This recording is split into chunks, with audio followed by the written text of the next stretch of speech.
All right, good morning, everybody. Good morning. Great. It is so wonderful to see this room so filled early in the morning with people that are this energetic and excited for a very, very good event. For those of you who don't know me, I'm Michael Scharf. I'm the co-dean of the law school, and it is my great pleasure to welcome you all to the inaugural conference of our new Center for Environmental Law. We are very proud to be home to the new Environmental Law Center, which was made possible by the generous $10 million gift from our alumnus Coleman P. Burke, class of 1970. Case Western is already the home of important research across disciplines into environmentally sound technologies and sustainable business practices. The Burke Center joins the Great Lakes Energy Institute, the Sweatland Center for Environmental Health, and other parts of our university focused on developing solutions to environmental challenges and educating students to be leaders in environmental fields. The center's location in Ohio creates many opportunities, given that Ohio is at the intersection of many current environmental law, energy, sustainability, and policy debates. Ohio touches all corners of energy policy, from coal production to aging nuclear plants, from hydraulic fracking and soon wind turbines on Lake Erie. The national debate over energy policy is a debate that is happening right here. And Cleveland has played a key role in environmental policy debates, from the historic Cuyahoga River fire to current and continuing efforts to protect, and restore Lake Erie.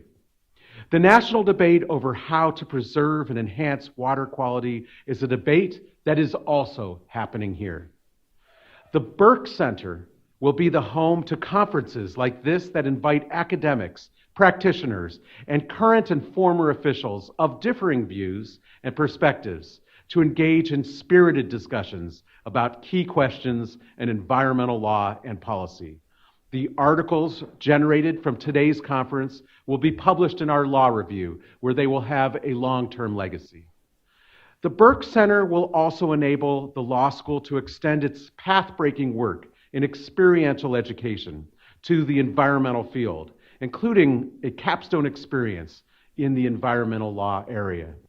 We are already facilitating student experiences ranging from research on preserving waterfowl habitat in Montana, summer internships with local environmental nonprofits, to semester-long externships at the Environment and Natural Resource Division of the Department of Justice, the Environmental Protection Agency, and elsewhere.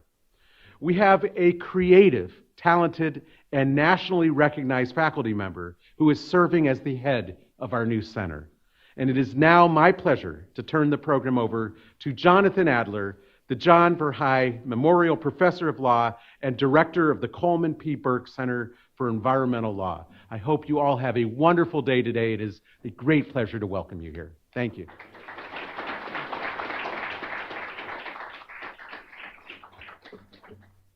Thank you, Michael. It's certainly a pleasure to be here this morning to help welcome all of you to our conference, looking at the past, present, and future of the U.S. Environmental Protection Agency. Now, some of you may know the EPA doesn't actually turn 50 until next year, but we felt it was a good idea to have a conference now discussing the first 50 years of the EPA, the current state of the EPA, and perhaps what we can look to in the future, in part so that our law review can publish a volume on the 50th anniversary of the EPA in the year that the EPA actually turns 50. Given the production schedule of academic publications, that requires doing it a little bit in anticipation. But we're thrilled that all of you are here, and I'm especially grateful to all the tremendous scholars that were willing to make the trek to Northeast Ohio to be part of this program. And hopefully we will convince them that Northeast Ohio isn't such a bad place and they should come back often. I want to extend thanks to Coley Burke, whose gift to the law school and tremendous generosity has made the center possible, made programs like this possible, other programs that we will be doing both academic programs as well as programs focused on students, helping support students that are looking to develop the skills and knowledge necessary for successful careers in environmental law, as well as the ability to play a larger role in the broader Northeast Ohio community in discussions about environmental policy. One announcement, March 27th, in this room, the Burke Center and the Law Medicine Center are co-sponsoring a conference on the law of environmental health. Our speakers will include folks like Adam Finkel from Michigan, Montrese Ransom from the CDC, Stephanie Tai from Wisconsin, Barry Hill, who ran the Environmental Justice Office at the EPA, and many others. Look for information about that on our website. That program, like a lot of the programs that we will be doing, aim to cut across and transcend the disciplinary barriers that often get in the way of productive work in environmental law and policy. As many people in this room know, as folks who work in universities know, we often have a tendency to silo ourselves within our individual disciplines. But environmental issues are cross-disciplinary issues. They present cross-disciplinary questions. If the lawyers don't talk to the engineers, don't talk to the economists, don't talk to the toxicologists, don't talk to the sociologists, we don't actually develop the knowledge and the information and the solutions that we need. And we certainly hope to be able to play a role in fostering more interdisciplinary discussions of environmental questions and developing environmental answers. And as Michael mentioned, we feel there's really no better place to do that than a university like Case Western with its long history and the wide range of work that it promotes and sponsors on a wide range of issues. In terms of today, I want to further debrief we have a range of folks that study environmental law, that have worked in environmental law. In addition to the EPA administrator who will be speaking later, we have individuals that have worked at the EPA in each of the prior 4 administrations. So folks that have a range of experience in terms of the type of environmental issues they will be, or that we deal with and address, as well as a range of perspectives about what's worked, what's failed, what sorts of actions we've taken we should be proud of, what sorts of things we could do better. And I hope that today's conference will provide us some valuable perspective on how to think about what it is the EPA is doing that we like, what it is the EPA is doing that we don't like, what it is the EPA should be doing so that it can continue to play a productive role in improving environmental quality going forward. That's all I wanted to say this morning. Again, I appreciate all of you being here. I appreciate the help of not only Patty Harbold, who's worked tirelessly to help make this program happen. She probably deserves more credit than anyone for everything that goes right today. If it goes wrong, it's probably my fault. Also, thanks to the Law Review that is co-sponsoring this program and that will be doing all the hard work of collecting drafts, editing drafts, fixing footnotes, blue booking footnotes. We're certainly very thankful that they're willing to work with us on this program. And again, thanks to all of you that are here. So I'm going to turn the program over to our first panel, which is going to be moderated by my colleague from the History Department, Peter Shulman, who does research on science and technology and energy and environmental history. And he will be introducing our speakers for our first panel. Again, thank you all for coming.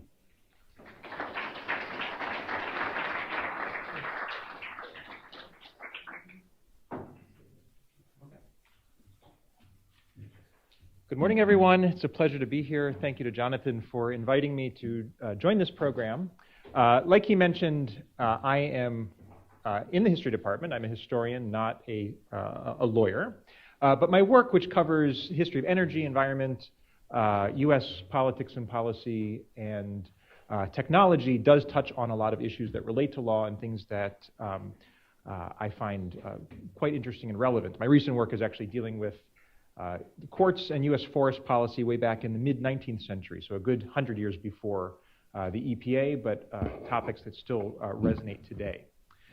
It's a pleasure to introduce our distinguished first panel this morning, which is going to be looking at 50 years of influence, successes, failures, and key lessons from the EPA. Professor Ann Carlson is the Shirley Shapiro Professor of Environmental Law and the Faculty Co-Director of the Emmett Institute on Climate Change and the Environment at UCLA School of Law, and is a leading scholar of climate change and air pollution law and policy, and the author of a wide range of scholarly works on environmental and climate law and policy. An award-winning teacher, she also currently serves as the Speaker of the California Assembly's representative to the Independent Emissions Market Advisory Committee and is a frequent media commentator and legal blogger. Professor E. Donald Elliott is Florence Rogatz Visiting Professor of Law at Yale Law School and a leading academic scholar and practitioner in the fields of administrative and environmental law.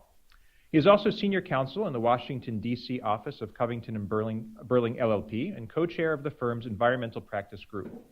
From 1989 to 1991, he served as assistant administrator and general counsel of the EPA, and in 1993 was named to the first endowed chair in environmental law and policy at any major American law school at Yale, where he spent his academic career.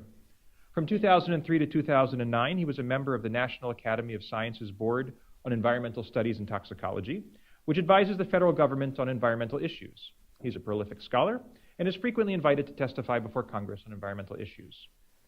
Mr. Joseph Goffman is executive director of the Environmental and Energy Law program at Harvard Law School.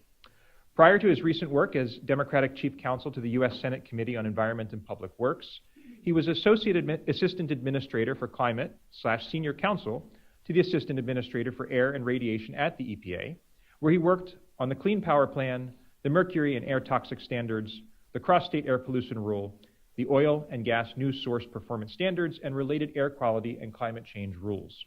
He has also worked in senior legal, policy, and management positions at the Environmental Defense Fund. So with that, I'm going to step aside and turn the floor over to Professor Ann Carlson.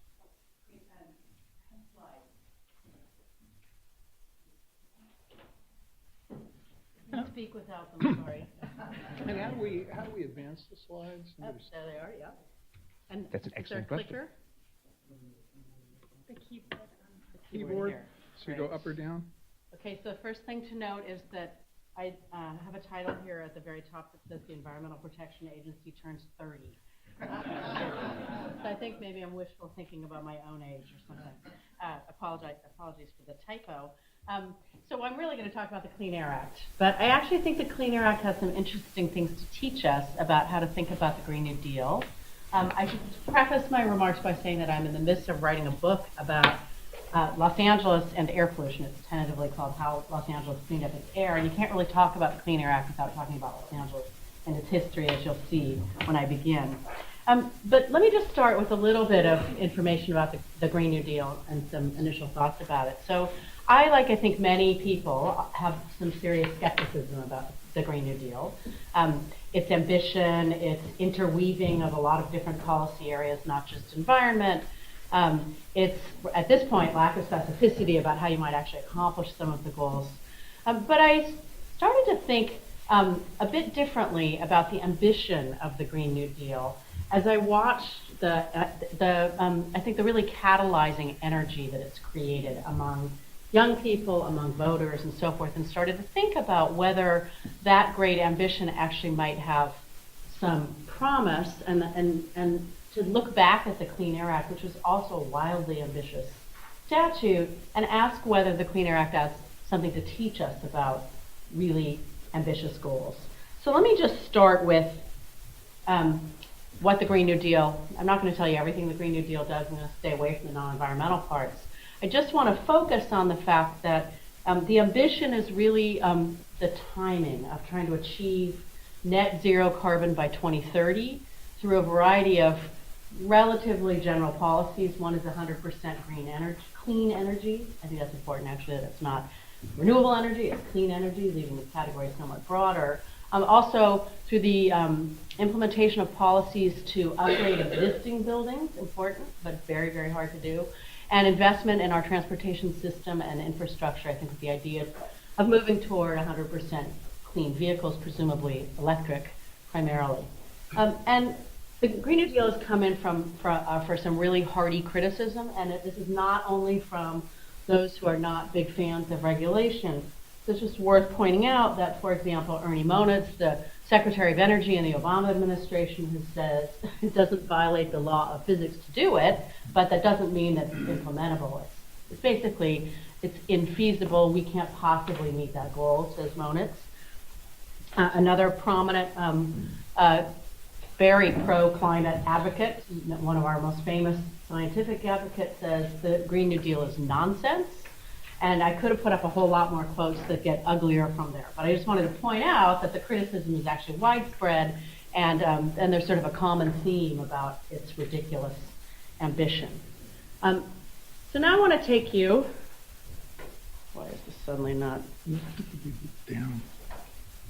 There we go. I want to take you to the 1970 amendments to the Clean Air Act and highlight just how ambitious the Clean Air Act was at the time, and remind those who are around and teach those who weren't about some of the reactions to the goals of the Clean Air Act.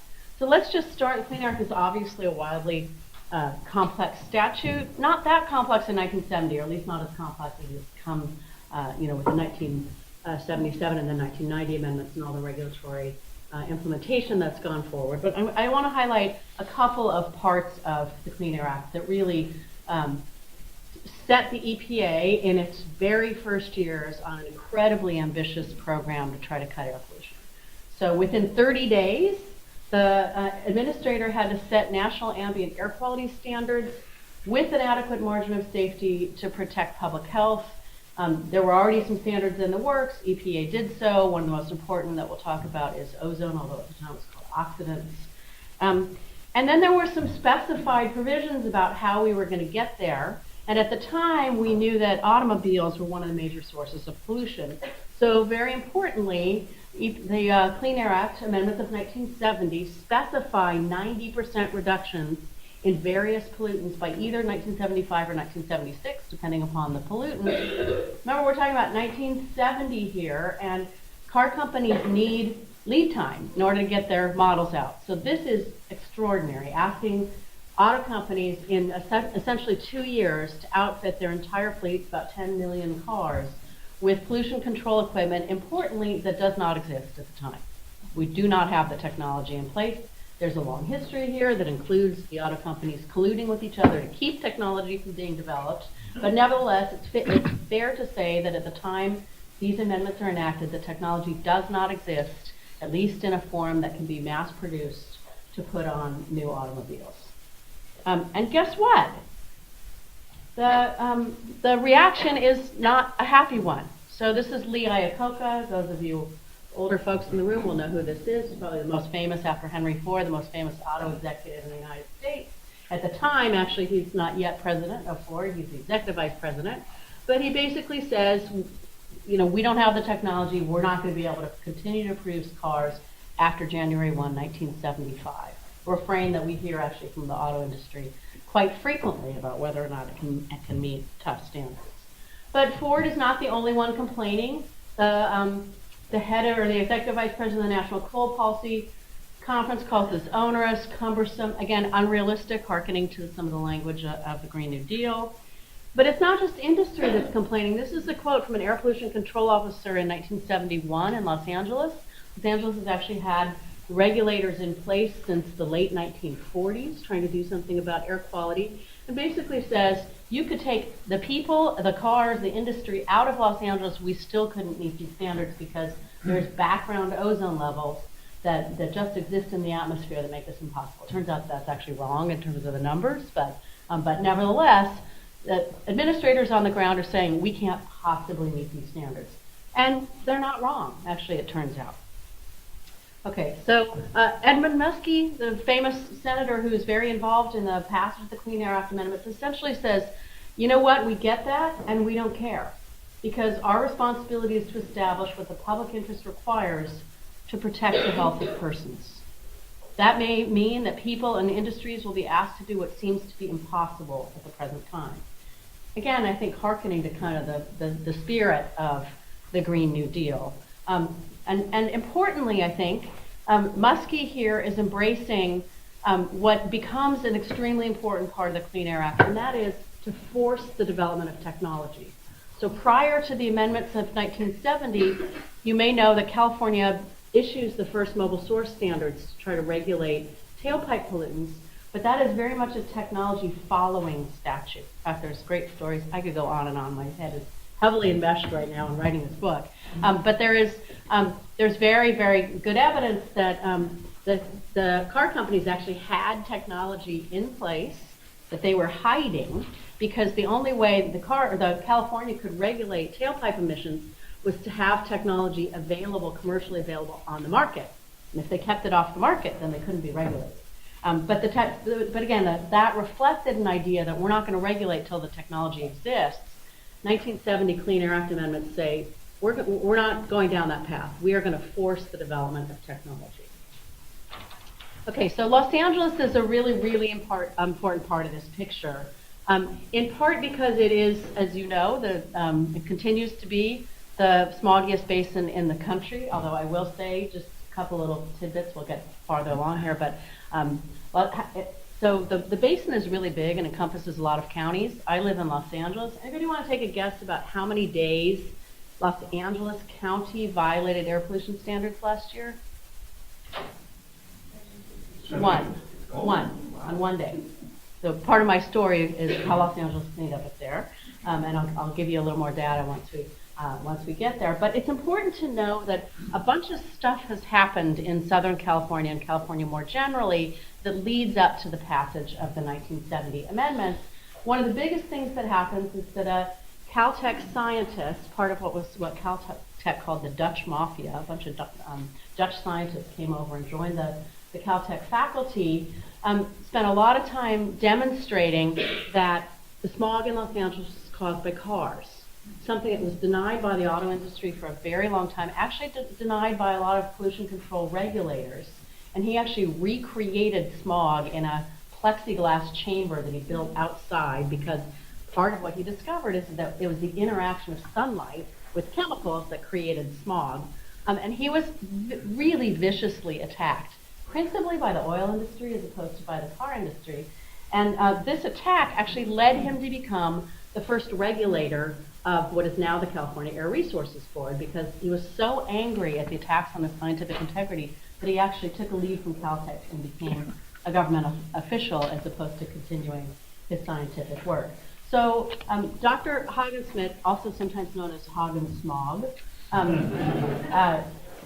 puts this scientific information together, and California begins to regulate, and as I said, regulates in a way that follows technology. Actually, there's some companies other than the auto manufacturers that come up with pollution control equipment that the state certifies, and then magically the car companies reveal that they in fact have technology themselves that they can install. But this is a really important part of the story. It's also, I'll give you some numbers in a minute. It's just important to understand how foul the air was in Los Angeles at the time. About half of the year, you couldn't see more than about 3 miles because of the smog. You couldn't see the beautiful basin that Los Angeles sits in with, mountains ringing, because the mountains couldn't be seen because of the smog. Okay. So this is an important figure as well. This is a guy named Eugene Houdry, and he's sort of a sort of tragic and heroic figure. So he is actually best known for figuring out how to refine petroleum, which becomes an extraordinarily important part of World War I, World War II, and ultimately allows us to propel vehicles with gasoline. But he also realizes that this process creates choking smog. And so he turns his attention away from refining petroleum and instead invents a rudimentary catalytic converter in the 1950s. We don't see the catalytic converter until the mid-1970s. Why is that? Because we're not regulating heavily. We're not forcing the development of technology. That's what happens with the Clean Air Act and the 1970 amendments. Oops. Now I got to go back. Wrong way. Anybody know how to go back here? Yeah, you go up or down. I tried to go down. It's going wrong. It's not happening. It's just getting. Try going back here then. Try this one. Okay, I think that did it. Okay, that did it. Okay. So here, this is what emissions look like. I don't have too many numbers in here, but I just want to sort of show you the magnitude of what is required here. So this is what California faces in 1966 when it certifies the first equipment to cut pollutants from tailpipes, and the standards essentially cut that in half. That's with existing technology. It turns out not to be that hard to get the first 50% reduction. But it is from that second baseline that the Clean Air Act kicks in and requires a 90% reduction. So So you just see 4.1 to 0.041. This is just an extraordinary requirement. And it's important to remember that this is also coupled with national ambient air quality standards that are requiring Los Angeles to meet standards that are essentially impossible for it to do so. But it's really important to recognize that the CAR standards are operating in conjunction with states having to come into compliance with very tough new air pollution standards. I say that because that's a really important part of the story in California. It's not so clear California would be the great environmental leader if it wasn't actually required to meet these national ambient air quality standards. Okay, so that's what's supposed to happen. And pretty immediately we get the auto industry going nuts, right? They're even though they tried to kill these amendments in 1970, they continue to put a lot of pressure on the EPA, the new EPA, Congress, in the press, and so forth. But they have a dual strategy, and I'm going to talk about both, but let's start with the kind of, let's go on the attack. So,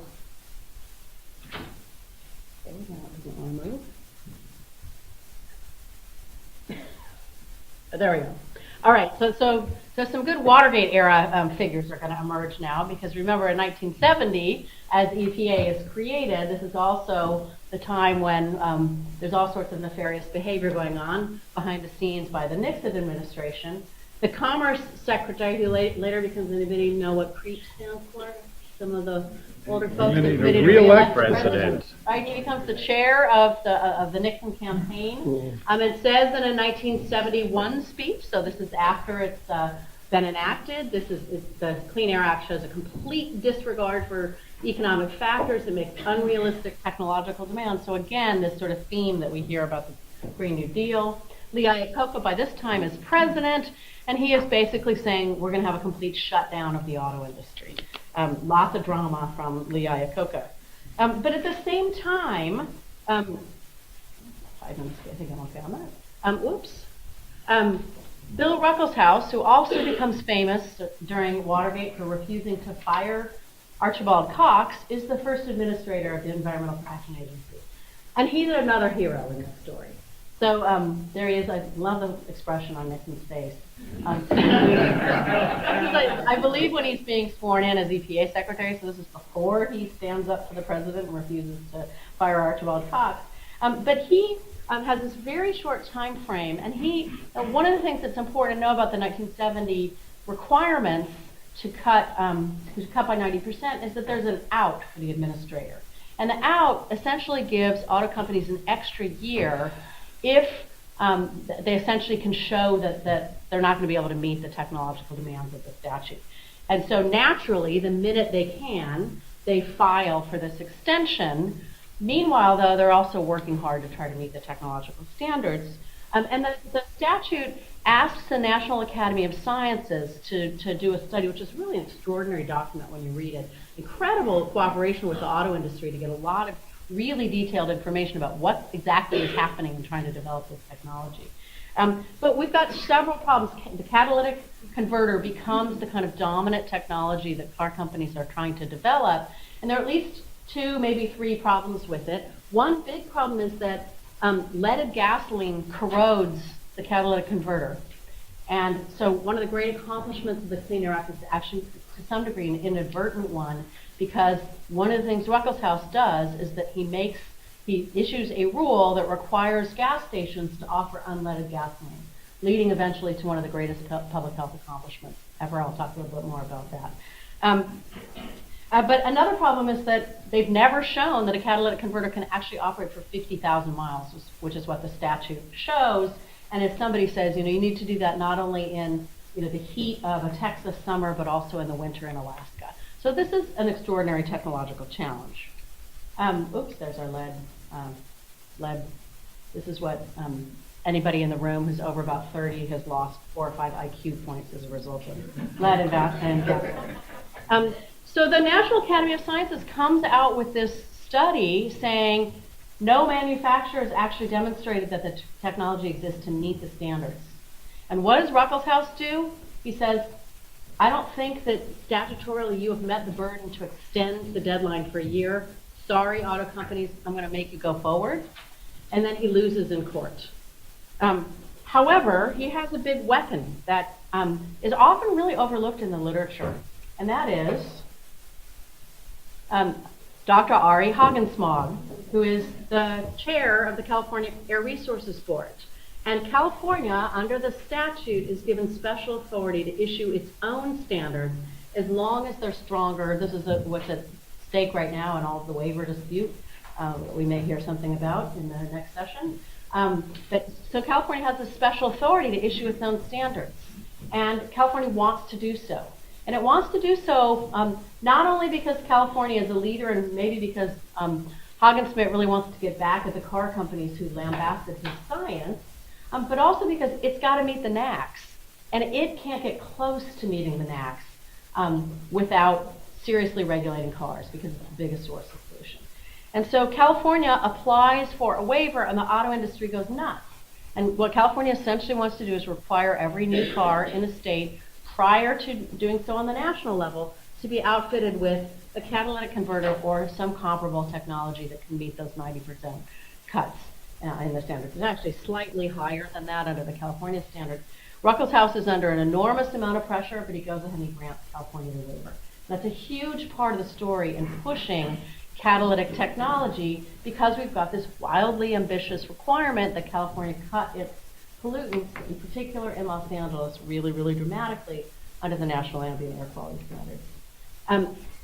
The air quality is so bad in Los Angeles at the time that it refuses to put together the plan that is required under federal law called a state implementation plan to show how it's going to come into compliance with the oxidant standards.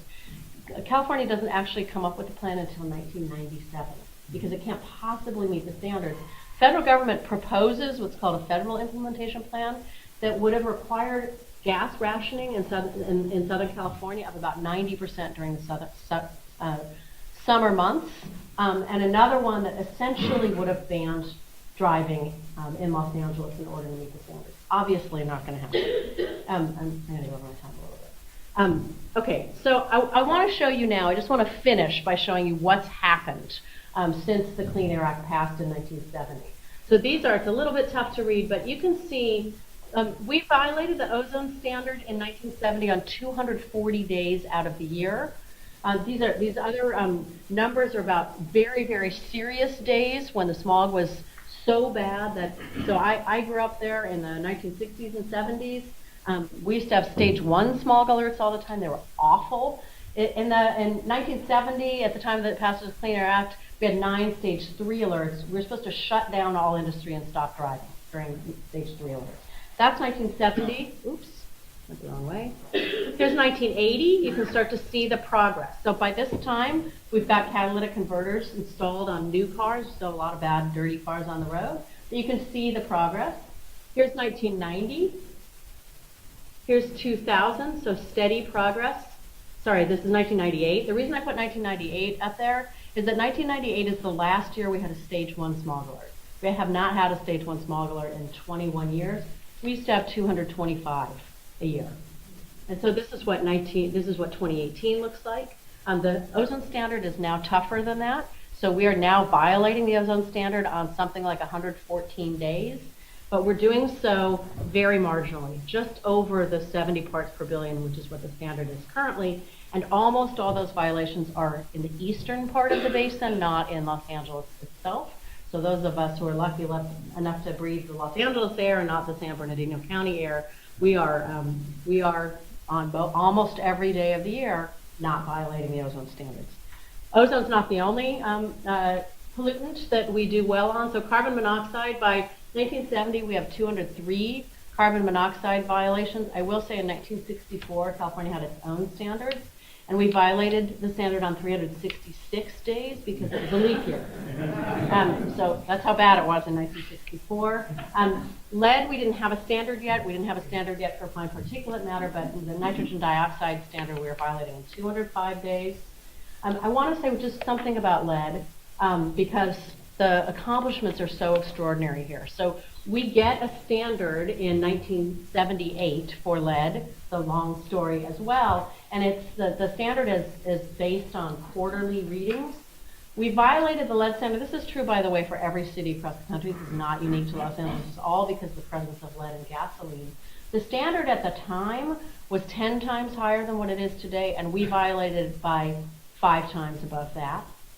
Lead levels in kids at the time, that would include me, were about 1,000 times higher than the lead levels found in kids in Flint, Michigan who were exposed to drinking water. And this was average. This was 90% of kids had lead levels that high. Again, the biggest effect of that is depressed IQ, probably 4 to 5 points as a result of the presence of lead in the atmosphere at the time. You can see the other one, nitrogen dioxide, we're starting to cut it. This is 1990. Look how now we're in compliance with the lead standard. That is all due to the banning of lead in gasoline. I'm getting pretty close on nitrogen dioxide. By 2000, we are no longer violating 3 of the standards. Fine particulate matter then kicks in. But even on fine particulate matter, it's a pretty remarkable story. 9 days of violations in 2018. One of those, or the highest day almost always, is the 4th of July.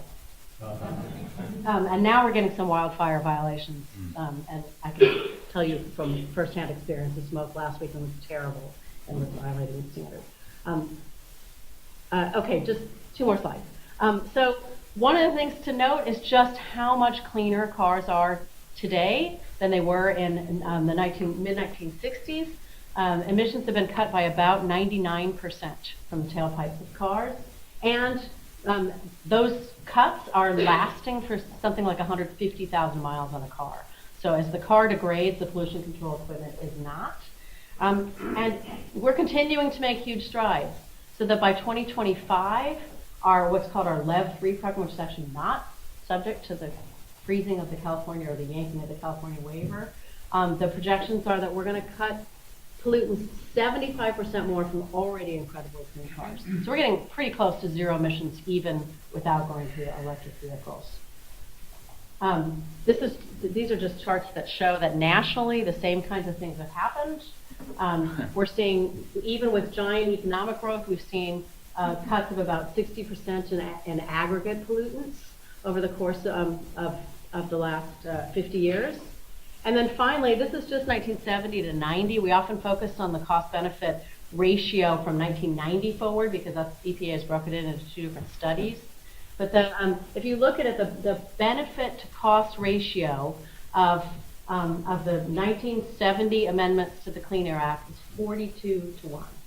So it has cost us a lot of money to comply with the Clean Air Act, $500 billion. But out of that, we've gotten health savings and other savings of about $22 trillion. A lot of that is from lead. Some of that is from particulate matter. Extraordinary accomplishment. And so I'll just leave you with the idea that we have this extraordinarily ambitious goal set forth in the Clean Air Act. California still hasn't met the standards. Los Angeles hasn't. We're still out of compliance. But I don't think anybody would argue that it was a bad idea to force technology in a way that led to these extraordinary accomplishments. So maybe that's a lesson for us for the Green New Deal. Thank you.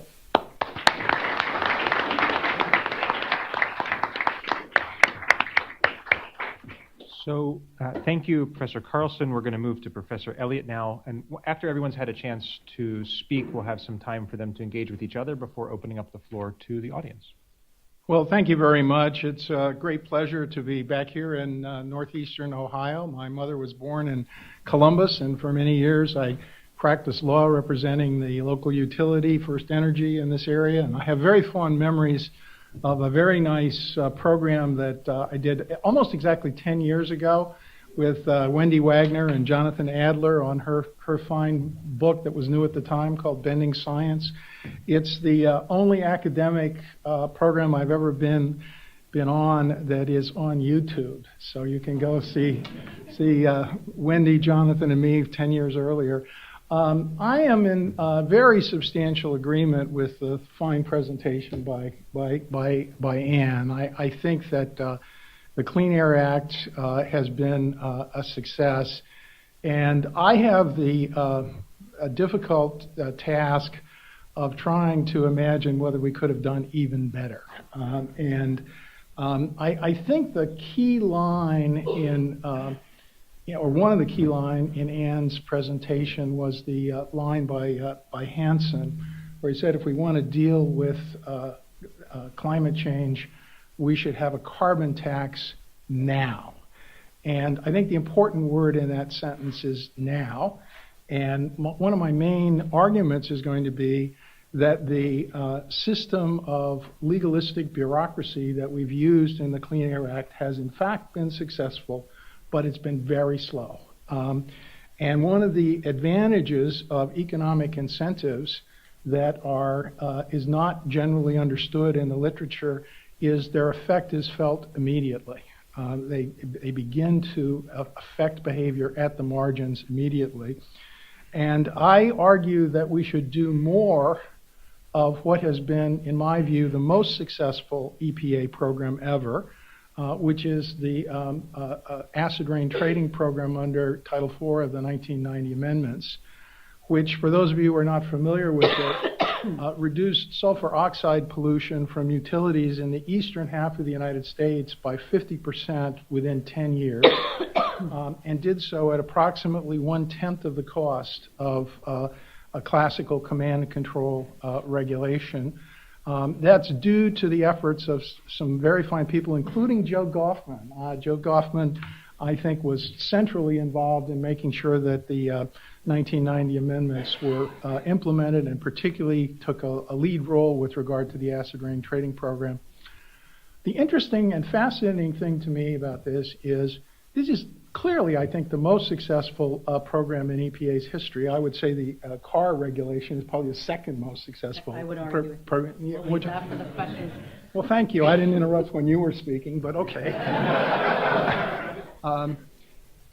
It doesn't really matter. I think it's an interesting point that one of the most successful programs in EPA's history is this acid rain program, and we don't do it anymore.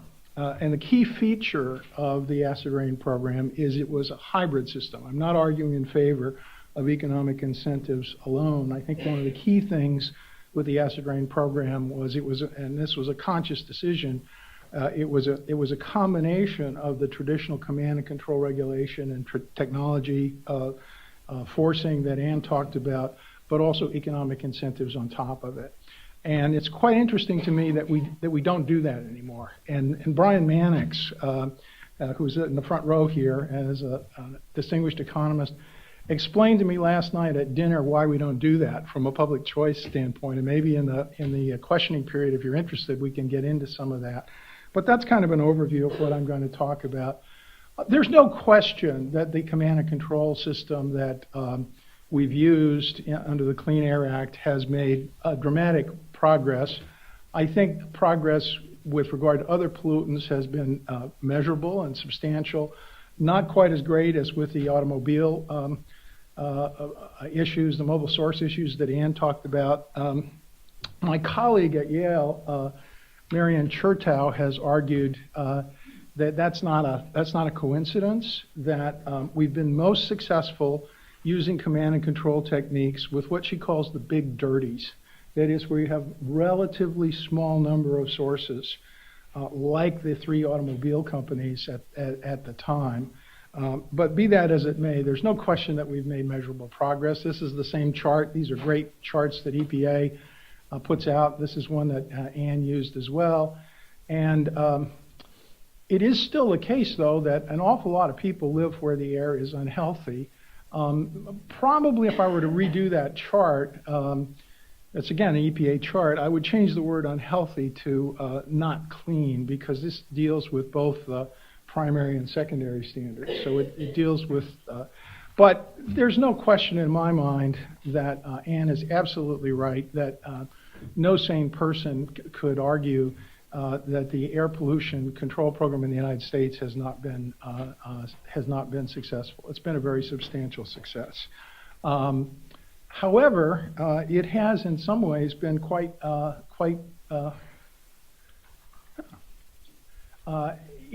and here are some of the main features of it. It's been described by a brilliant sociologist, Bob Kagan, as a system based on what he calls bureaucratic legalism, which is the features that we're very familiar with, basically setting standards through notice and comment rulemaking, judicial review by generalist judges, enforcement through the courts, Very limited reliance on fees or economic incentives for some of the reasons that I'll talk about.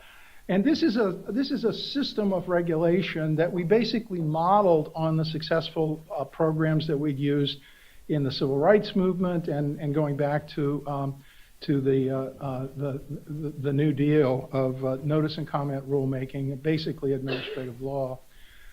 There are lots of advantages to that system, and one of them that I have written about is it results in setting measurable quantitative facility standards in advance for individual plants, and that's a very, very important system. If you look worldwide, that's one of the features, which is what I did in this lecture at Taiwan.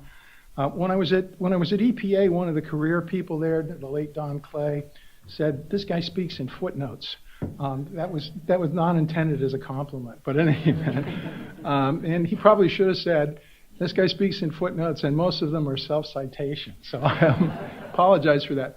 But when you look worldwide and you look at the systems in countries that are as diverse as Russia, Poland, and the UK until recently, they had the feature of enacting generalities, but not actually turning them into specific requirements until after the fact, which is what we legal scholars call an ex post system. The regulatory system has a substantial advantage of setting very specific standards for individual plants, and that is not a minor factor because it results in a greater enforceability. On the negative side, though, it's slow, and I put that first for a reason. It's expensive, it's complex, and it's legalistic. And this isn't just my opinion. These are the main conclusions of this wonderful study by the National Academy of Sciences in 2004 called Air Quality Management in the United States. Dick Stewart, who at the time was the environmental law professor at Harvard and is now at NYU, is a little more pungent about it in a 1985 article where he condemned it as Soviet-style central planning. So yes, it works, but it takes a really, really long time. Now, the major trend that has taken place over the last 20 years or so is EPA slowly fixing mistakes that were made by Congress. And this is largely because Congress has been absent since 1990. I worked on the 1990 amendments, and we made the acid rain program only run for 10, or if you look at it a certain way, 20 years. Because we could not conceive that Congress wouldn't be enacting an amendment to the Clean Air Act, for 30 years. Early in my career, I referred to lawmaking in the area as a three-cornered conversation by which Congress, the agencies, and the courts, together in kind of a dialogue, created the law. By the middle 1980s, that had become what I call a portage strategy, in which the agency, largely using its substantial interpretive authority under the Chevron doctrine, has been kind of going around the logjam in Congress. This is a piece that I did for a program at NYU called Breaking the Logjam, which was done a few years ago. And I just basically said, hey, you can't break the logjam. You got to figure out a way to go around it. And that's the pattern that I largely see. I note that this is broader than just in the environmental area. In a very fine book that Carrie Cognalisi edited about regulatory excellence with 20 contributors, one of whom was Wendy Wagner. I reviewed it in risk analysis recently. They disagreed on a lot of things, but one of the points that they all agreed on, I thought, and I make this point at the end of the review, is that the administrative interpretations should be judged by their creativity in coming up with new ways to solve problems. So it wasn't so much a focus on the traditional legal concept of administrative agencies executing instructions from Congress, but by being an independent creative force. And I noted that was the vision for administrative law that Woodrow Wilson had at the very beginning of the development of the administrative state, that in many ways, and this is also shared by Landis, that the purpose of administrative agencies in some ways was to correct the failings and shortcomings of legislatures and Congress in regulating. And I think that's what's happened. Unfortunately, it's taken a heck of a long time. And I agree that banning lead in gasoline is one of the great public health victories of our time. I actually was involved as the law clerk to Judge Bazelon, who cast the decisive vote in the Ethel case in the D.C. Circuit in 1976 to uphold EPA's original determination that there were health risks to lead. But when you look at the whole story, it took 25 years. The total ban on lead in gasoline became effective January 1, 1996, almost exactly 25 years after it was originally proposed in January of 1971. And the story of how it got delayed and postponed and so on is told in a very fine article by Tom McGarity about radical technology forcing. So yes, it was a great achievement, but it took an awful long time. Unfortunately, that's not an outlier. There are a number of these major decisions that have taken a long time. One of them is the end to what's come to be called grandfathering, and that's cataloged in this excellent book by Ricky Revesz, the former dean at NYU and a former student of mine, called Struggling for Air. And Congress just, I think, made a mistake in the 1970 Clean Air Act by applying federal standards, new source performance standards, only to new plants, because it didn't realize what perverse incentives would be then created to keep the old plants online longer. And that was changed in a very successful enforcement initiative led by Bruce Buckheit, who was the director of the air program at EPA. And eventually they essentially won in the Supreme Court in the Duke Energy case in 2007. But again, this one took 37 years to get it right. Another major issue is, which has been criticized by David Schoenbrod, who's a professor at New York Law School. He said that Congress in 1970 focused primarily on local sources of air pollution because it didn't really realize that a lot of the problems were large regional problems. That was discussed in 1970, the possibility of regulating by what were called air sheds, but instead we regulated at the state level, and that led to situations in the Northeast in particular, where the air coming into the western border of Connecticut already violated the national standards. So there's absolutely nothing you could do in Connecticut or most of the northeastern states. One of the advantages that you have in California is you don't get the air pollution from the rest of the country coming in. And again, you can look at the steps that were taken. This was something that was very courageous. Joe was involved in a lot of it. Multiple administrations tried to deal with this interstate air pollution problem, and ultimately they were successful. But again, it took 25 years. To those of you who add it up, it looks like it's only 24, but at the end, the court case came so late that they had to extend the standard for another year, so it really is 25. So the question is, could we have done better? I call this the counterfactual difficulty, with apologies to my teacher and mentor who talked about the counter-majoritarian difficulty. Recently, a number of historians have started doing what's called alternative history. And what alternative history is trying to imagine if we had made a particular decision differently, how things could have worked out differently. And I think this is a very powerful tool in law. And in our area, the primary road not taken are what economists call Pigouvian emission fees, which is basically the idea of internalizing the externalities from pollution by an offsetting tax or fee. This was actually proposed in 1970 by, really, Nixon proposed it, but it was really an idea by George Shultz, who was the Secretary of the Treasury, and he proposed the equivalent of a carbon tax. It was a sulfur oxides tax at the time, and that was not enacted.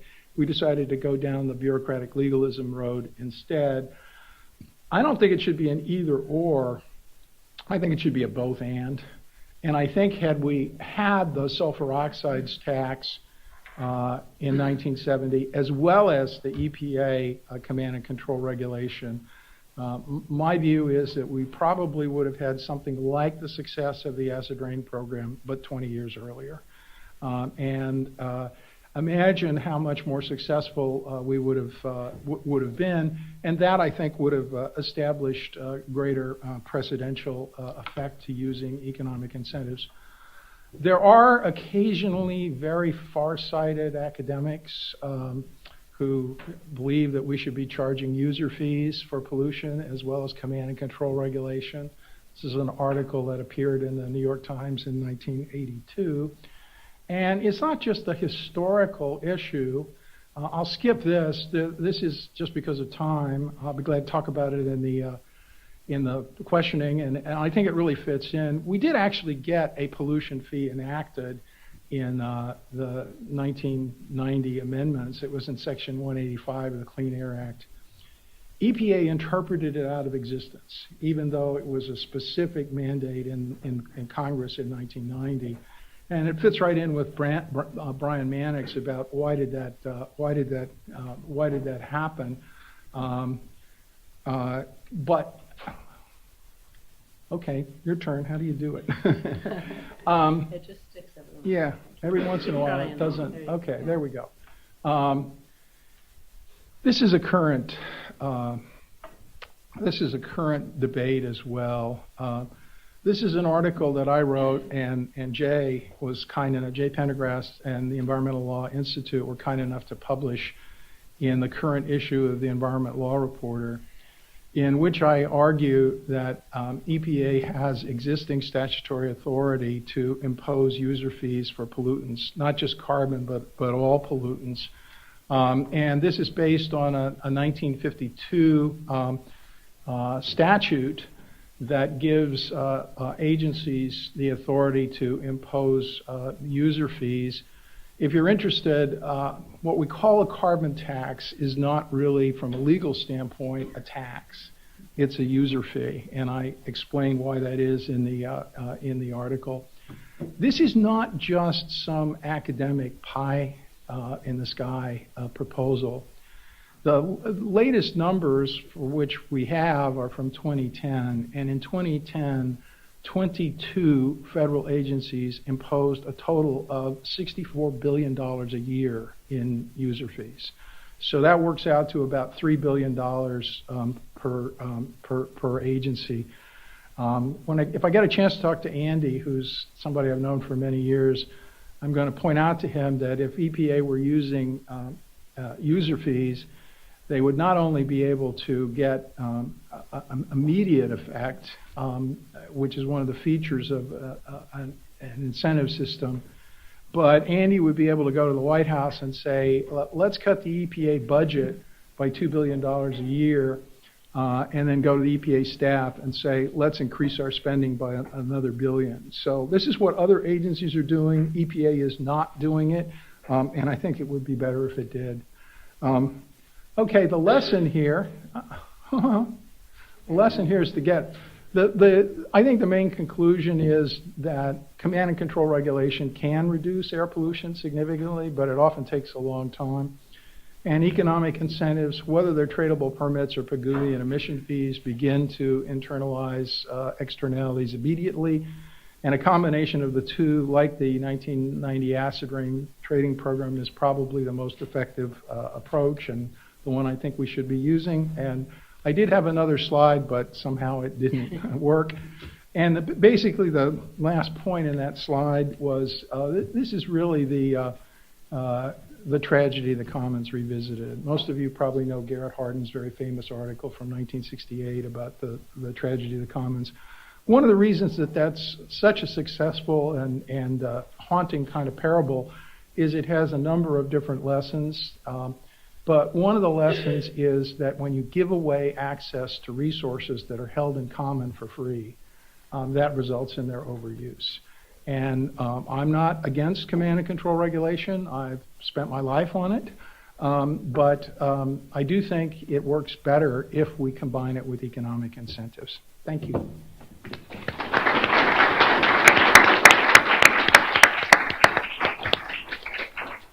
Thank you, Professor Elliott. And now to Mr. Joseph Goffman. First of all, I'd like to ask for all of your sympathy, because there's nothing worse than being the third speaker on a panel after the brilliant presentations of Professor Carlson and Professor Elliott. I also ask for your sympathy because I am here to demonstrate what it means to be blinded by what happened and to speak as the champion of bureaucratic legalism. So please be kind. I'm going to focus on the Clean Air Act as well. Which button do I press? Well, we're having difficulty trying to figure that out, Joe. And the reason I'm going to talk about the Clean Air Act is because Clean Air Act jocks love to show this chart, and this is not the last time you will see it this morning. In fact, it's not the last time you'll see it during my presentation. It looks like a nice visual representation of decades of success that both the Clean Air Act and the EPA's implementation of it were able to achieve.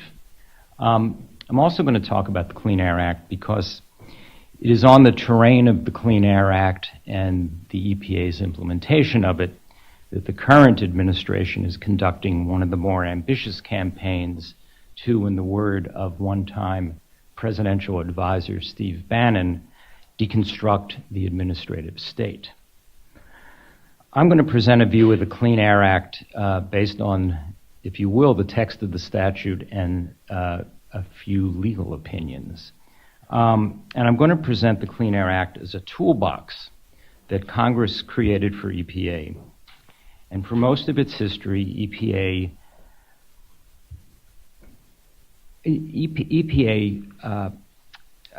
operated from the premise that part of its job was to interpret the act by assuming that Congress had a specific, sophisticated view of the multifaceted problem posed by air pollution and of the best, most durable ways to find solutions to the problem.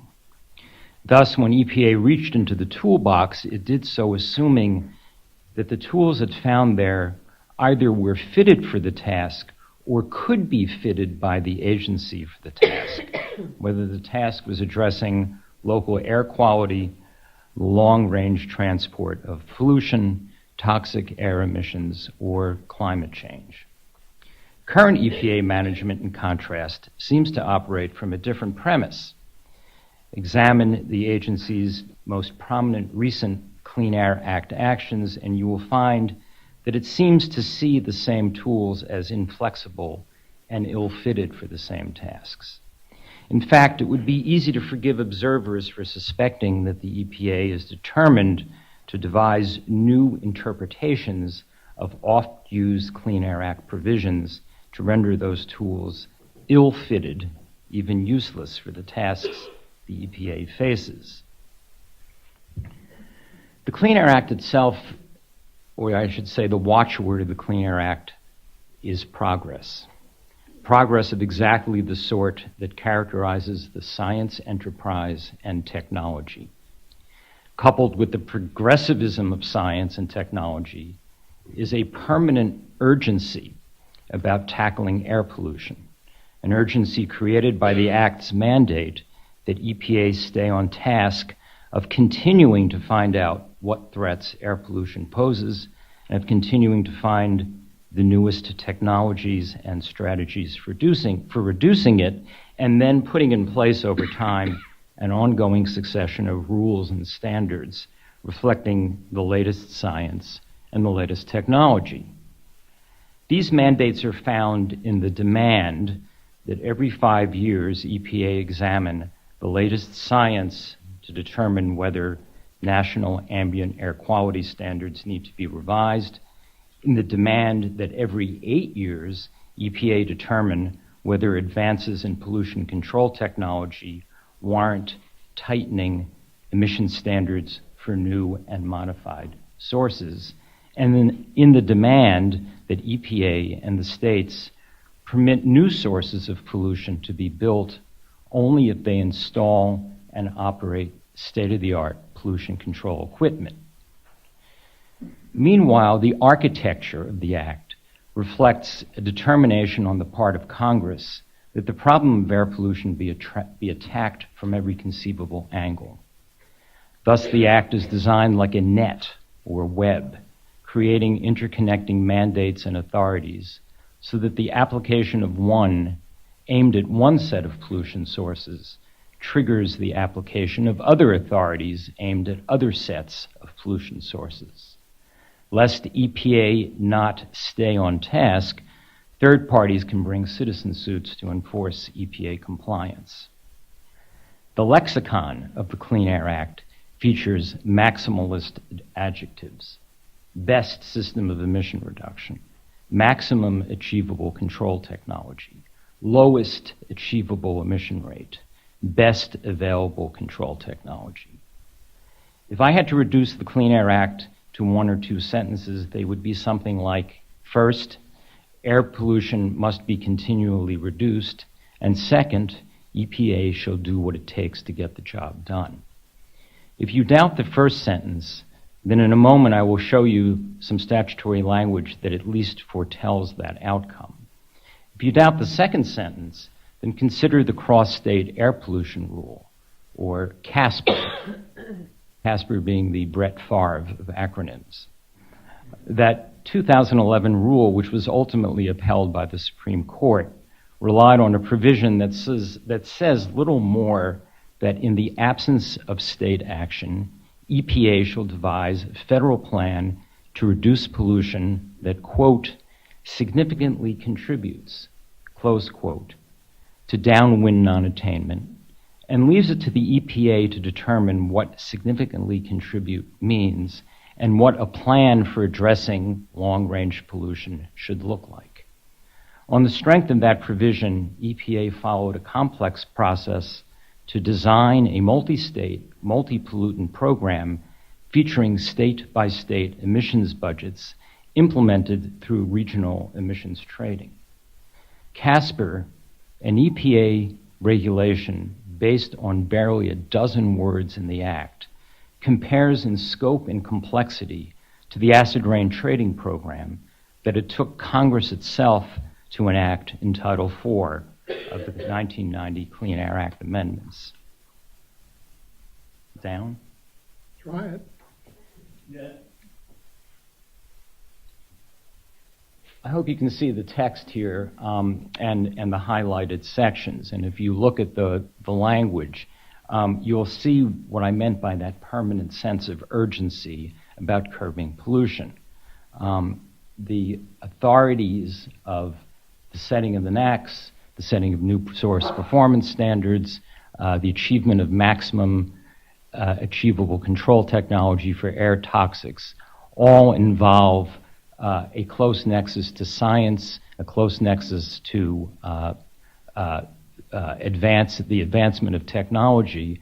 And in the case of all three of these authorities, at least one repetition of the cycle, and in the case of the NACs and the NSPS, an ongoing, continual repetition of the search for the latest, newest information about health science and the latest, newest information about emission control technology.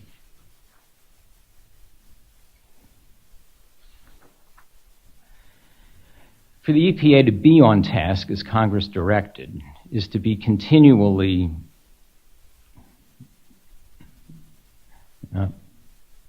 is for the EPA to be continually on task as Congress directed is to be continually engaging with the relentless advance of science and the equally relentless advance of technology. I think I have to go back. There we go. The language of at least two of the three Supreme Court and in one case, D.C. Circuit opinions I cite, actually ratifies that view. In the Sierra Club case, what the court essentially said is that when EPA used maximalist language for setting air toxic emission standards, it meant what it said, and sent a MACT rule back to the agency to implement it. The Supreme Court, in some ways, was even more forceful. Justice Stevens distilled the relentless progressivism of science and technology, and even more important for EPA's purpose, the urgency of keeping up with the progress. If you look at what Justice Stevens wrote, failing to keep up courted the existential threat of obsolescence. It's right there in his language.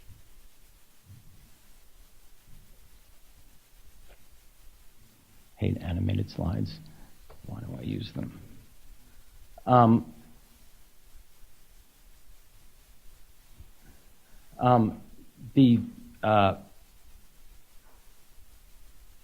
When Congress put together the act, if you will, or designed the act, it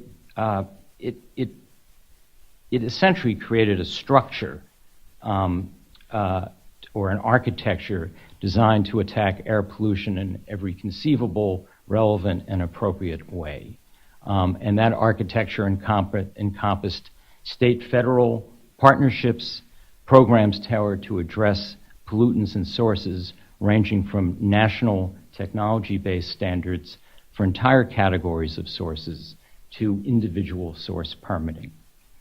The key components like new source performance standards and the best available control technology element of individual source permitting show how thoroughgoing is the nexus between innovation and the air quality goals of the acts. As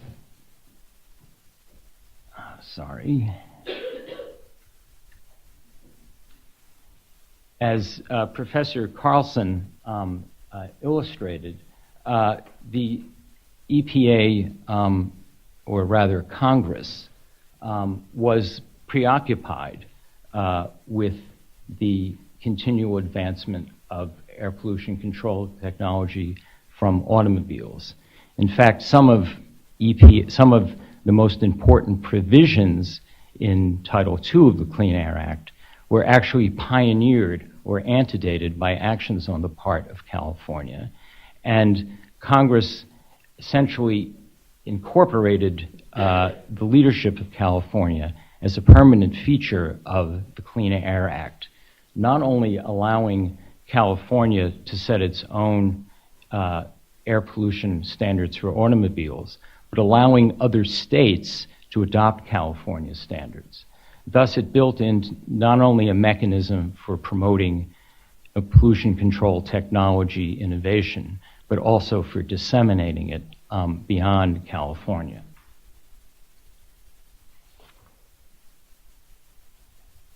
I think I will skip ahead and sorry to make you watch all this pointless animation.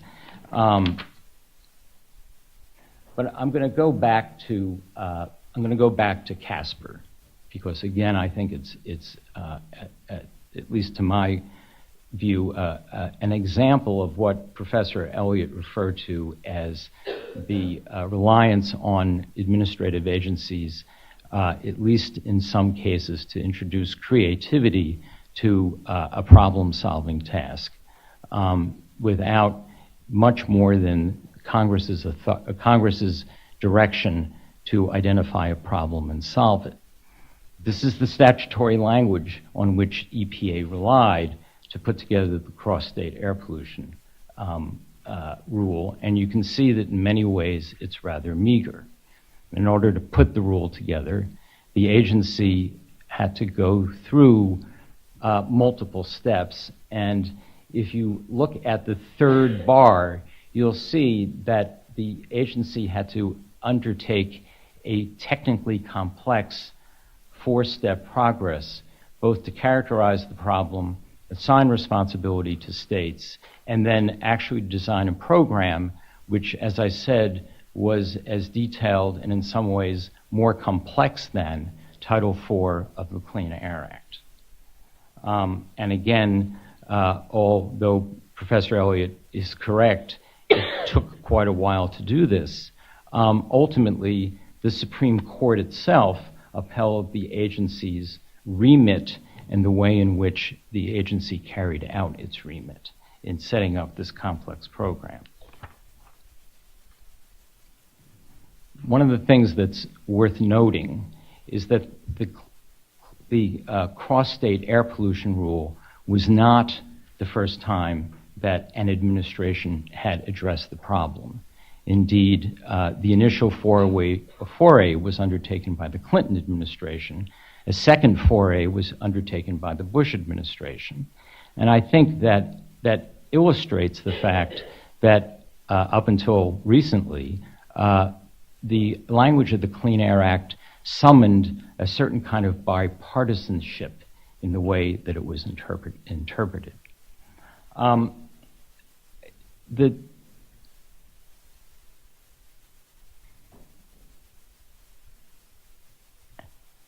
Sorry. It's a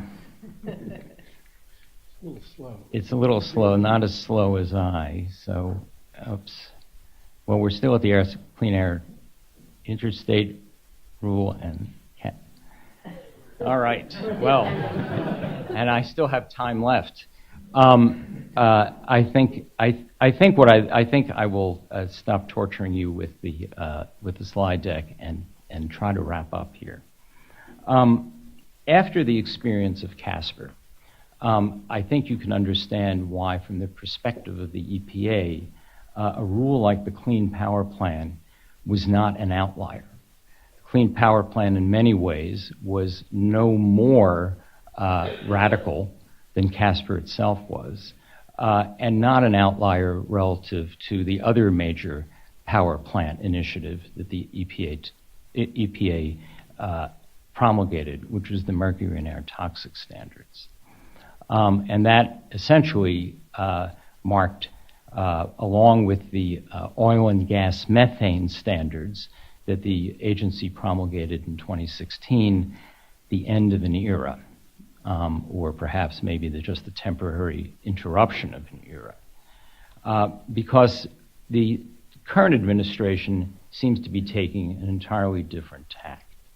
Instead of embracing the progressivism, as I call it, of the Clean Air Act, it is devising a number of tactics to try to defeat that progressivism. And one of those tactics is to, at least relative to its predecessors, reread the Clean Air Act in order to find interpretations of the language that limit its authority. As many of you probably know, the agency has completed the repeal of the Clean Air Act and replaced it with something called the Affordable Clean Energy Rule. The pivot of that decision is a new reading of Section 111 of the Clean Air Act, which expressly limits the agency's authority. If you look at the language in the Clean Power Plan, which is on one of the slides that I will not try to retrieve, you will see that the agency actually acknowledges that the language of the relevant provisions give it the authority and discretion to find the most suitable policies for addressing, in this case, power plant CO2 emissions. But then the agency hinges around and finds other language that suggests, or in its view, mandates that it severely constrain its own discretion. And as a result, whereas the Clean Power Plan was designed to achieve significant reductions in CO2, its replacement rule achieves, by the agency's own analysis, virtually no reductions. The agency has made similar moves in restricting its ability, or at least attenuating its ability, to regulate methane from the oil and gas sector, again proposing at least new interpretations of the same authorities that the agency had been using for decades, but finding, rather than the progressivism that I described, and which I think is documented by the agency's and the court's history, finding a stasis. Similarly, in denying California a waiver for its clean car or advanced clean car authority, the agency turned to an entirely different agency and relied on implicitly that agency's air quality analysis to take away California's ability to proceed with its zero-emitting vehicle program, which had been on the books since 1990 and which was and continues to be primarily an air quality, not just a greenhouse gas program. But of course, in taking away California's authority to regulate greenhouse gases, it also neutralized the role of California, which had been one it was following for decades as a pioneer in promoting innovation.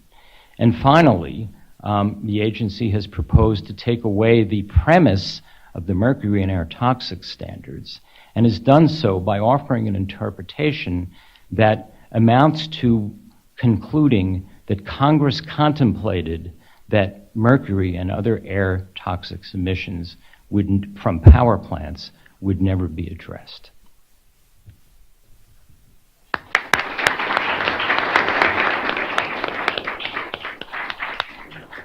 Thank you, Mr. Goffman. So now if any of you want to take a few moments to respond to anything from the other panelists' presentations, we can begin there. Well, I'd like to just make one point. I'm in very substantial agreement with Joe Goffman. I do like his rephrasing of the Clean Air Act better than the one that Congress produced, but the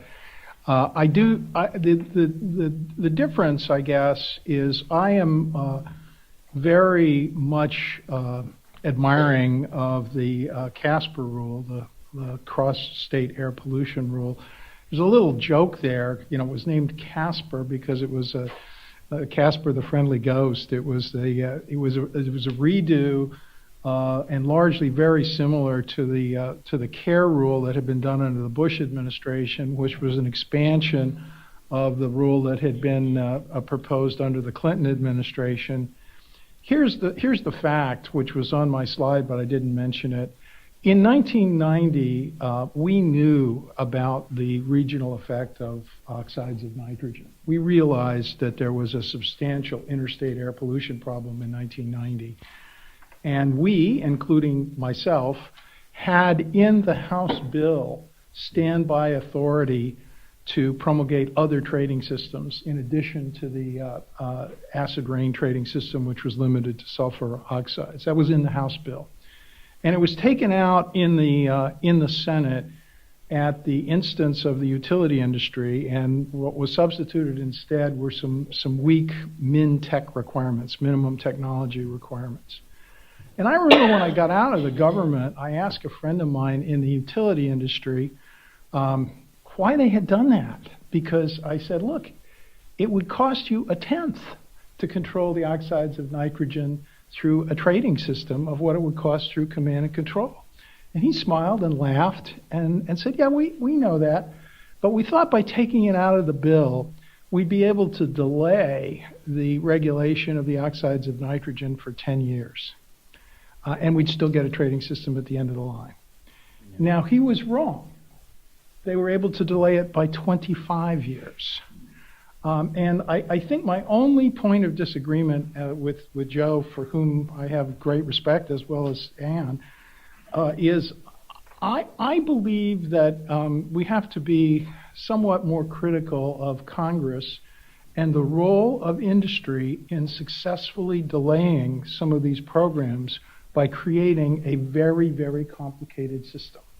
And, you know, we don't have time to go through it all, and I'm not going to try to put my slide up again, but it was all on there. It's important to recognize that the courageous attempts by the Clinton administration to address this problem or by the Bush administration to address this problem through the CARE rule was set aside by the D.C. Circuit, holding that it was fundamentally flawed.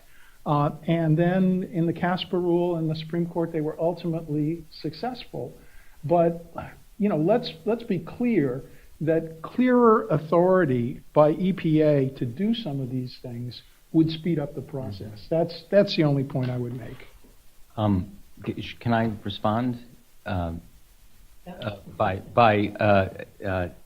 obliquely agreeing entirely with what Professor Elliott just said, but I think the problem we have is that Congress is a lagging indicator. It's always the last. It always is the last party at the table, and very often produces, or at least the 1990 amendments represented the codification of a lot of progress that had already been made by other actors, whether it was state governments, California, or other regulatory agencies, the Interstate Commerce Commission, in deregulating rail rates so that low sulfur coal could be transported on a nationwide basis. And then dimly, it combines that lagging indicator with a dim understanding of problems that are on the horizon that nobody has quite figured out how to solve yet. So it puts into place very dynamic language, like a broad definition of air pollutant, or these permanent repeating cycles of NAAQS review and technology review, and then leaves it to EPA and the courts to get into a dialogue to figure out just how much power the courts think Congress actually meant to give Congress. And I would say that in a way, and I keep going back to Casper, in a sort of static way, as the exemplar, because Congress didn't say anything other than go figure out what significant contribute means, and once you've figured that out, go figure out what a good program looks like. Period. End of story. And ultimately, the federal courts, including the Supreme Court, was okay with that. Similarly with the mercury and air toxic standards, although the language is more detailed and prescriptive, ultimately the courts were fine with, as long as EPA was literal-minded and took the maximalist view that was reflected in the language, it was given the authority and the ultimate approval to do that.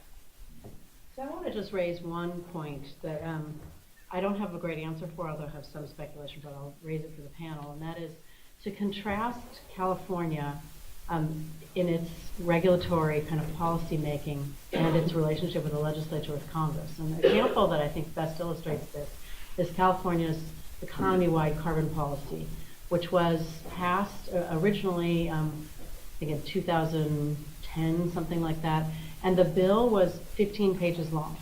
And it directed the California Air Resources Board to essentially establish a cap-and-trade program, maybe, but that was left up to the discretion of the agency, and other policies, complementary policies to reduce carbon emissions. And the agency has done so on time.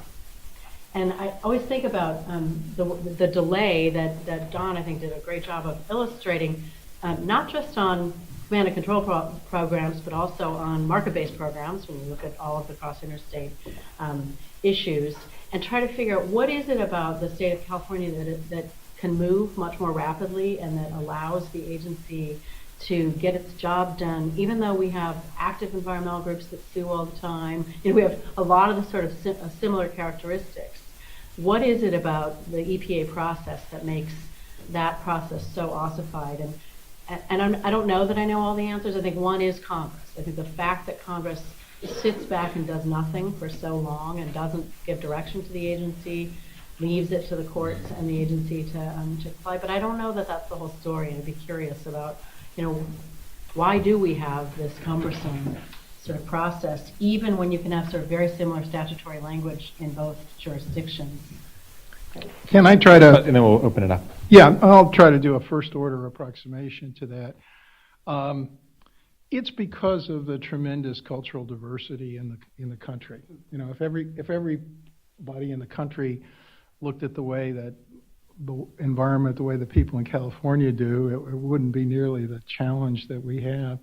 When Bill Ruckelshaus, who was from Indiana, by the way, and I worked in his original Senate campaign, when Bill Ruckelshaus became administrator of EPA, one of the brilliant things that he did was recognize that the laws that would work in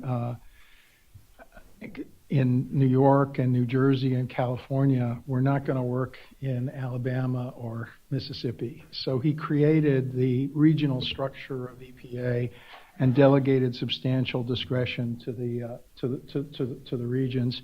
This has also happened within the European Union, which for many years recognized that the newly independent Eastern European states couldn't necessarily be held to the same standards.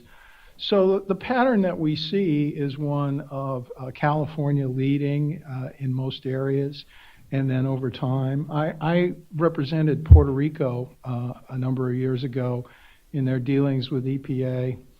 And if you think I'm outspoken now, you should have heard me when I was in my 40s. But any event, I remember marching into the regional administrator's office in New York, which has jurisdiction over New York, New Jersey, and Puerto Rico, and saying to the regional administrator, now, you all can pretend as much as you want that Puerto Rico is just like New York and New Jersey, but it's not.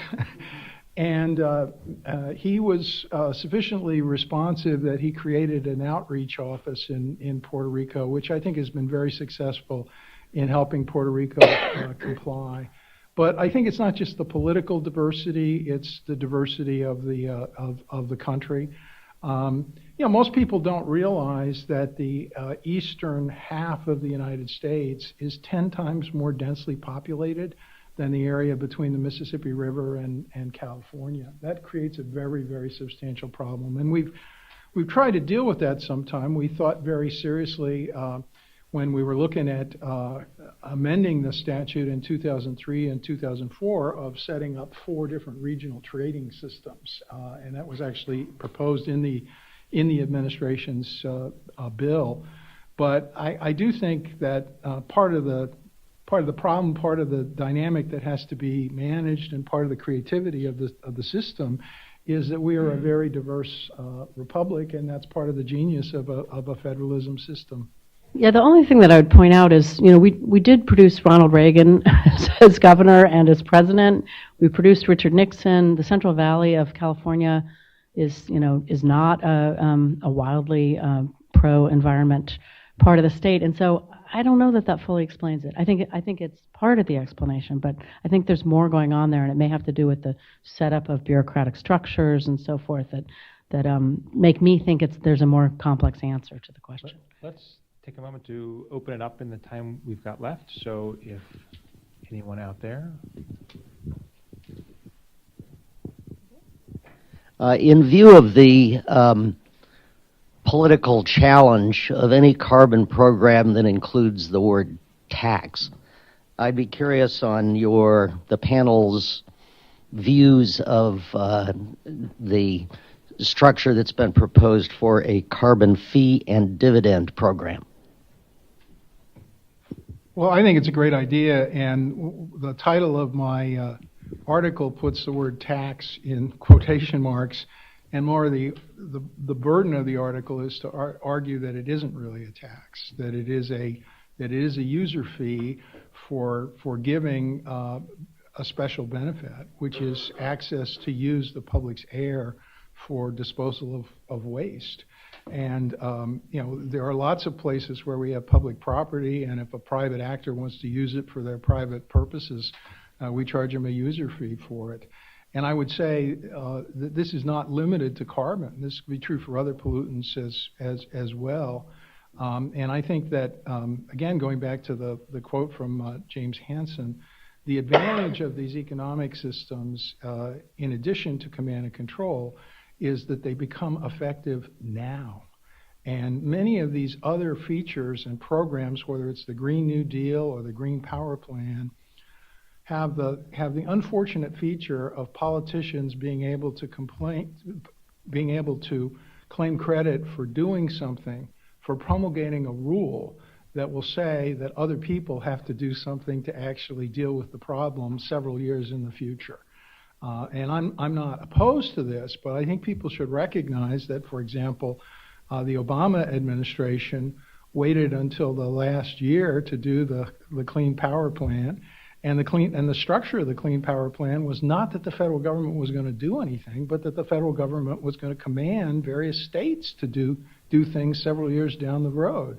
So there's a bit of a political shell game that goes on, where it looks like we're taking effective and tough action on issues, but in fact we're simply making a commitment that somebody, usually in the next presidential administration, will have to do something. There's a word for that in Washington, but it's a little obscene, so I won't use it. So I'm going to be a naysayer here and just suggest that as long as we have a political party that doesn't acknowledge the existence of climate change, it doesn't matter whether you call it a fee or a tax or a cap and trade program, which has now been called cap and tax. We need political will to do something about the problem of climate change. Then we can have a very serious discussion about what the right mechanisms are. But as long as we've got, Congress controlled by one party that doesn't acknowledge the existence of the problem and a president that does the same, it doesn't matter. We're not going to do anything. Yeah, and I don't disagree with that. I in the article, specifically addressed the question of the Trump administration, and I make two arguments. I'll just tell you the first one. The first one is they won't be in office forever. Second one's more complicated, so I won't go into it. But yes, I wish I had realized this many years ago. I wish I had realized this. And actually, the article is all about how a legal opinion I wrote in 1990 was wrong. And if I had gotten it right in 1990, if I'd known about this Independent Offices Act, perhaps when we had an administration in office like the Obama administration that wanted to take action on climate. The article is not about what we should or shouldn't do with regard to climate. It is in a footnote 9. It specifically says, "Look, this is not the place to argue that one way or the other. I'm really just talking about the issue of legal techniques." I do disagree a little bit with Ann that we shouldn't talk about what the legal mechanisms are until we actually have an administration that's willing to do them. I'm with Milton Friedman, who said the function of academics is to create ideas that will then be around and part of the reservoir when there is a group in Washington with the political will to act on them, and that's what I'm trying to do. I don't disagree with that. I just think that the idea that you call it a fee doesn't change the political calculus. Well, it does change this. It's not a question, it doesn't change the political calculus, but it changes the legal status. The basis for my 1990 opinion, which was correct, was a 1974 Supreme Court case that says that there's a strong presumption that Congress has not delegated the ability to tax to administrative agencies. What I didn't realize is there is a difference legally between a tax and a fee, and I wish that economists would stop calling this a carbon tax, because that has major implications for its legal status, not its political status. But EPA does not have authority to impose a carbon tax. It does have legal authority to impose a carbon user fee or a user fee on any other pollutant. As the one who's been blinded by what happens, let me remind you that up until this point, we Americans have liked our emissions reductions certain and our taxes hidden. I think that the gist of that question is going towards the cap and dividend proposal itself, which is different than cap and trade and a carbon tax, in that money is returned to taxpayers. And when I think the original Collins-Cantwell proposal was competing with the Waxman-Markey, it got very little traction. But I think, my opinion was, I think it would have stood a better chance in Congress if they had switch the conversation to cap and dividend instead of cap and trade. I agree with that. I think we're all nodding up here.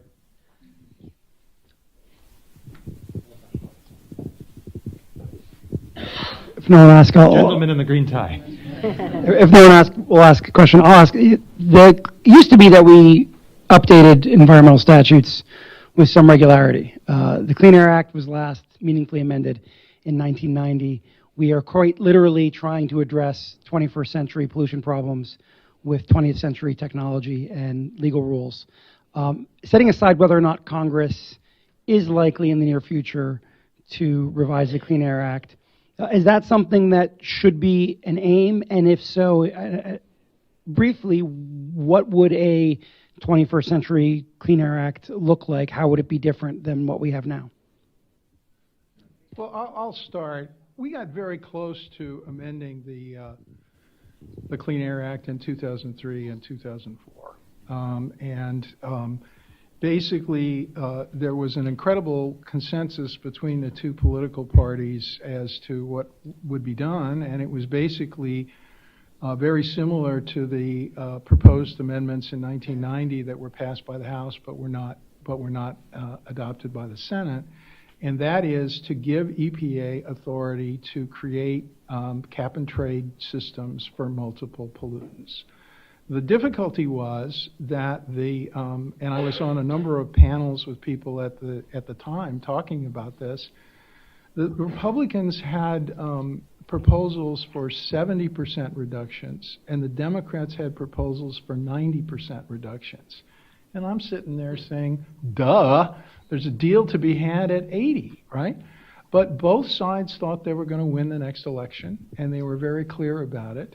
And so we passed on getting 70 or 75 or 80% reductions efficiently because we wanted to, and I think both sides wanted an issue for the next election, and I think that's part of what the problem is with our politics, that people in the Congress are not willing to compromise anymore. This is not responsive, but it's just an observation I can't resist making. What I continue to find, lo these many years later, so remarkable about Justice Stevens' opinion in Massachusetts versus EPA is that he almost explicitly concedes or recasts the Clean Air Act as it's on the books now as a permanent feature of environmental policy. Basically says clearly Congress meant to accommodate known unknowns and unknown unknowns, and we're just going to have to keep using this piece of legal technology.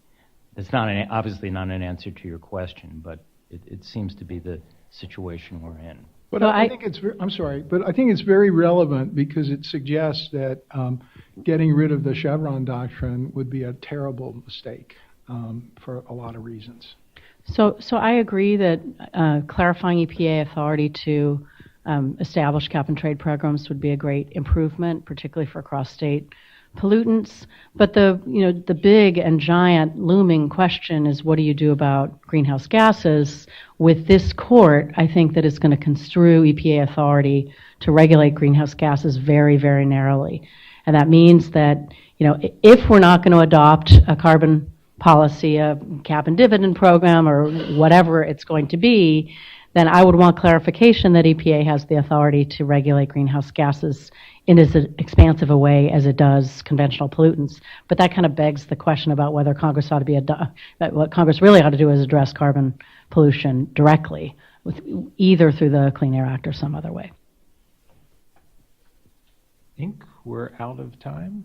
So thank you to the panel, and thank you to all, and see you in a few minutes.